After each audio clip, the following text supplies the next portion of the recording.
Hi folks, welcome back to my channel. This video is longer than the last one, although for both of them I had more than 2 hours of recorded material.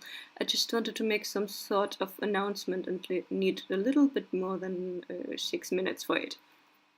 So, today you can watch me doing some detailed digital line art, and I actually did that a month ago and the picture has long been finished by now. But I always put off uploading the video because editing them and doing voiceovers is really stressful for me, and apparently also the limit of what my poor little laptop can do. Like, it's wheezing and crying for help whenever I'm editing videos, but it's very brave. So I need hours without interruption for doing a video, so I don't always have time to do that.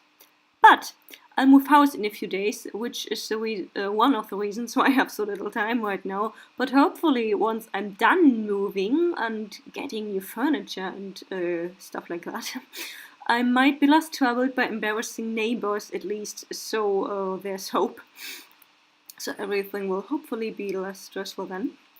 Also, a few people actually told me that they enjoyed the time lapses and would like to see more.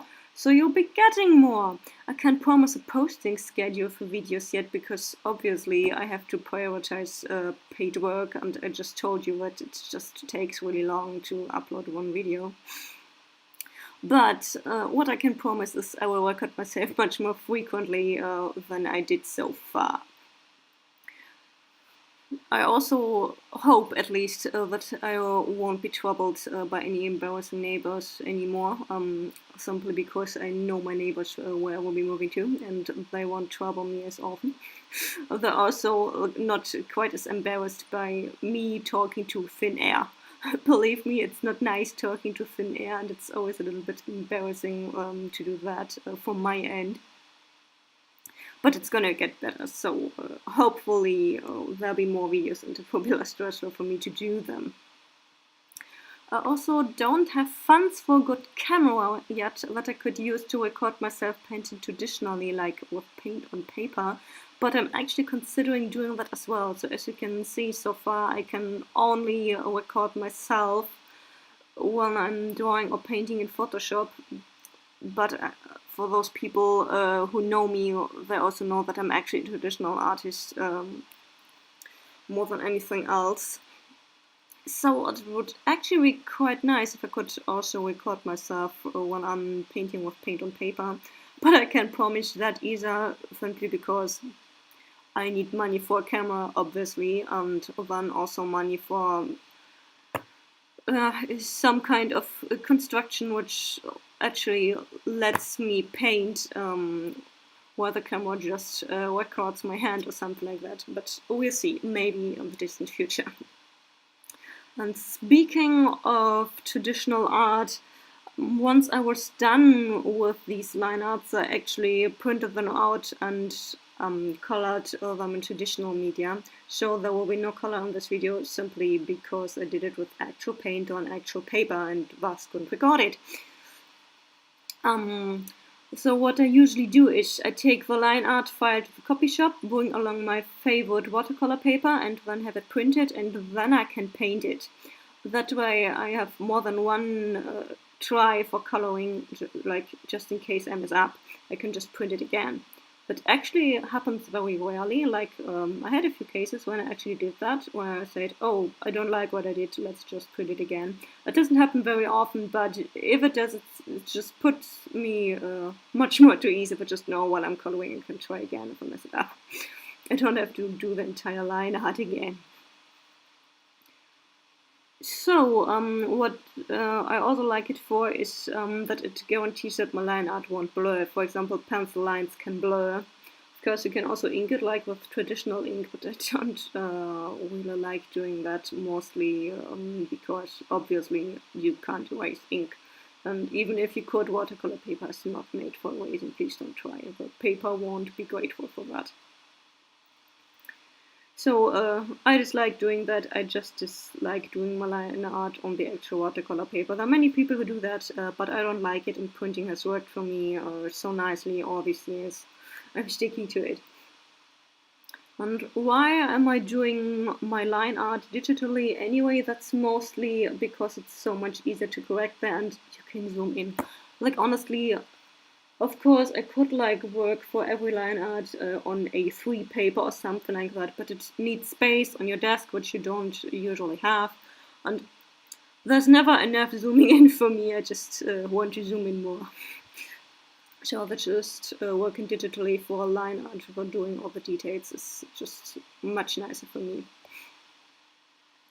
And you may also have realized that I usually just use standard brushes in Photoshop for the line art, but for this one I actually use a neat pencil brush, which creates a nicely grainy pencil texture. I put the link in the description below, my god. So you can download that if you want and try it yourself. So credit where credit is due. Another thing which I put down in the description, which I hereby ask you to click on, is links to the scans of the finished paintings, so you can see what I actually did with this line art once I was done. And while I'm at it and making this little advertisement, I actually turned the finished paintings into sticker set, and you can buy it if you want and like stick it everywhere, to glasses or to your windows or to your computer, to your phone case, to your whatever. But just in case you're interested, you can message me. If not, just ignore this, and that's the end of my little ad. What you can see in this video, among other things, is that even I don't always immediately know what I'm doing and change around ideas and sometimes scrap them. And I do random Google searches and afterwards just scrap what I did, like you can see with the cooking pot. By the way, it is an IKEA cooking pot, just in case you were wondering. It's totally an IKEA cooking pot. Yeah, so sometimes I just do things like trying to wrap that cooking pot in some kind of fabric and afterwards decide, nah, it looks better without. It happens. It's okay, and you don't have to be ashamed of it. You also should never be ashamed of your Google searches. I'm at this point convinced that the only real rivals for weirdest Google searches for artists is Google searches for writers if they Google very strange things. Sometimes. And together we do just weirdest Google searches in the universe. By the way, I don't recommend to ever Google dead snake. I did that once for an art project. I don't recommend it. I'm scarred for life. Okay. What else is new? In case you're wondering about what I'm actually doing when I'm not drawing Ivy, the idea behind the images is actually really domestic. So you see, my mother loves children's stuff, and she has a stuffed animal witch, a stuffed animal rook, which she claims is a raven, which it isn't. It's a rook, but she pretends it was a raven, but it's okay. She also has a stuffed animal squirrel. For some reason it wears a shirt. That is the reason why the squirrel in this picture has a shirt, although I'm aware that most squirrels out there in wildlife don't use shirts. This one does. My mother also has a stuffed animal cat, despite that she also has like 2 normal living cats, but she also needed a stuffed animal cat, obviously. And occasionally she allows me to paint them, or in fact she asks me to paint them, like for birthday and Christmas gifts. So I've painted her stuffed animals and lots of squirrels quite often. It's probably the reason why I'm proficient in drawing and painting squirrels, because my mother just loves squirrels so much. And in case you think cats are hard to draw, I think so too. I mean, I see my own cats every day, but I still don't feel actually confident about the anatomy. It's a little bit infuriating if you see every day what their faces are supposed to look like and you just can't get it right. So I'm actually quite glad how the cats in this little project here turned out. I actually quite like what I did there. And as you can also see in the video on the part where I drew the cats, that I had to rely heavily on references, and it wasn't even my own cats, it was just randomly googled cats, because my own cats, of course, either sleep or just don't hold still or just look the wrong way and not the way you want them to look and so on. So I had to ask Google. That's the way it is. I have two cats running around and I can never use them as references because I never hold still. I actually painted my own cats at one point a few years ago when they were still not as big as they are now and not as fat as one of them is now. But they're not very nice models, unfortunately. But I get by.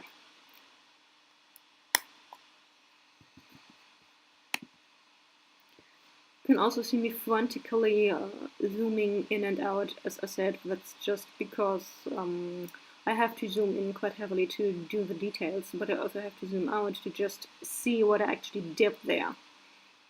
And some things like just getting the rough shapes right won't even work if I have zoomed in too much, because I just don't see what I'm doing. So in any case, you can zoom in too much or not zoom in enough. In any case, you just don't see what you're doing. Also, I've heard people say that it was like calming and like yoga to draw or paint leaves. I'm not one of these people. I think it's terribly annoying. Sometimes I'm wondering why I am doing this to myself and why I'm drawing so many leaves if I hate drawing leaves actually and painting leaves. I suppose the main reason is because I'm also aware that ivy looks just so nice as a decorative element, like some kind of frame, in this case like a connecting element for all the different elements in the picture, but it's really annoying to draw. Yeah, so I don't actually recommend doing it for like relaxing, but if it helps you, try it and draw ivy. I think it's annoying. You can help me, you can draw my ivy if it's relaxing for you. But ivy just looks really pretty and really witchcrafty. It's a kind of an asshole plant, but it looks so nice.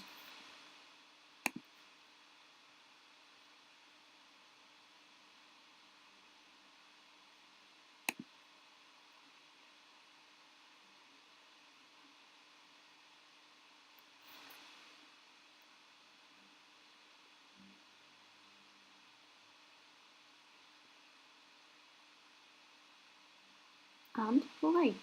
Like almost done with the ivy.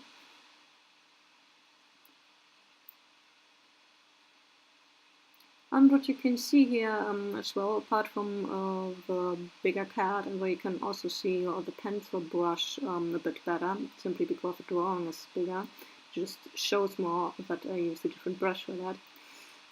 Very soon see that I did more decorative elements, not only more ivy, but also some kind of frame for this. You'll see on the links below, if you click them, that I didn't include these decorative elements, but I actually painted them, I actually colored them.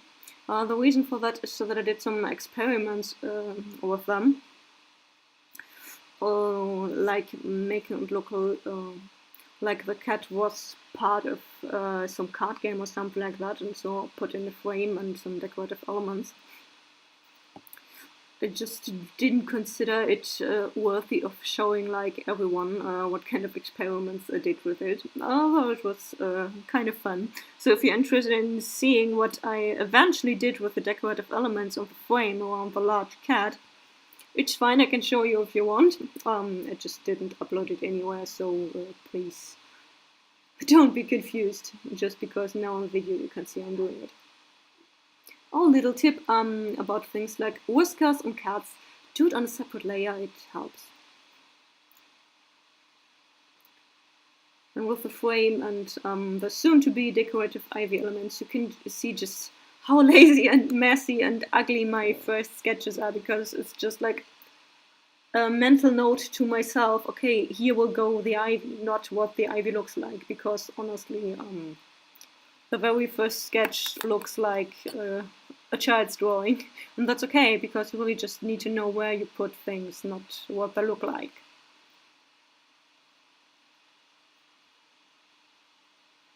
with a drawing the border, the frame is not actually drawing, but just selecting areas and then just let Photoshop put in the lines. And then, of course, the ivy that I had to draw by hand. I'm also aware that there are things like ivy brushes, like Photoshop has one, but it's more like for painting and not for drawing. Or like Clip Studio Paint also has neat things like ivy brushes and brushes for things which I never found out what I'd ever like to use it for, like lace or something like that. But it's just funny to put it in. But it's also too generic and it doesn't quite look natural if you just use these brushes. But they're fun. So unfortunately, I'm drawing all the ivy by hand.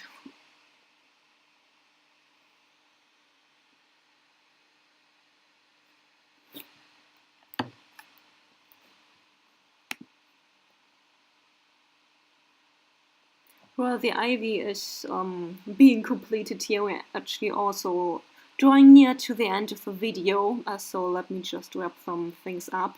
As usual, you can just shoot me questions in the comments section or on other social media, because some people like to do that, and it's totally fine with me. Like, if you want me to elaborate on, hey, what have you done there? Or just tell me, hey, that was interesting to watch. I'm very grateful for these comments, so it's just nice for me to hear that you're actually enjoying watching me draw and how this works. And I agree, if you just set up higher speed for your recordings, it just looks like magic. It's just fun to watch. So let me know what you think. And I hope I will see you back for future videos. As I said, there will be more, hopefully, eventually. I'll figure it out. So far, I hope you enjoyed this. I hope you'll check out the links. And keep on drawing ivy and cats.